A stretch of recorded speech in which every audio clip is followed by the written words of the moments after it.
Turkey's unions are to launch a two-day strike after the crackdown on anti-government protests in the capital city, Ankara. Demonstrators have clashed with police firing tear gas and water cannon on a fourth day of unrest. Rawya Rageh joins us now from Ankara. A lot of tension and violence on the streets of the capital yesterday. Did we see similar scenes there today as well? I'm not sure I can hear you clearly, but essentially what we're seeing in Ankara today is the continuation of protests on the streets and the heavy-handedness of police responding with tear gas and water cannon here in Ankara. You get the sense as the world's attention is focused on Taksim Square in Istanbul, and we saw how the police withdrew from the scene there. It's a different scene here in Ankara, with the police still very much on the streets and present. Perhaps this, after all, is the seat of the government, and it's a very important battle for the government, not just symbolically but also territorially, to make sure that they don't want anyone encroaching on important government buildings such as the parliament and key ministries and the offices of the ruling AK party.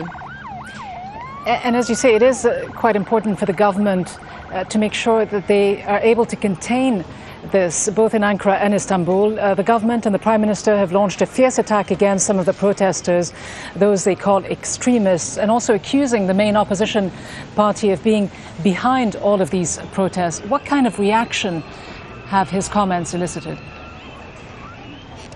A lot of disappointment, definitely, among protesters. A 15-year-old girl here told us that, or described his comments as ridiculous, and said that he should remain silent because, after all, no one is listening to him anymore. That's according to her. But we have seen other very important political developments here in the capital, Ankara. The President, Abdullah Gül, issued a very interesting statement, essentially countering those remarks by the Prime Minister and saying that democracy is not all about the ballot box, that the message of the protesters had been received, and essentially signaling that there should have been lessons learned from the revolts we had seen in the Arab world over the past 2 years, saying the consequences of these protests were quite costly in other countries. He also made a very conciliatory move by holding a meeting with the leader of the largest opposition party here. After that meeting, the head of that party said that he relayed his concerns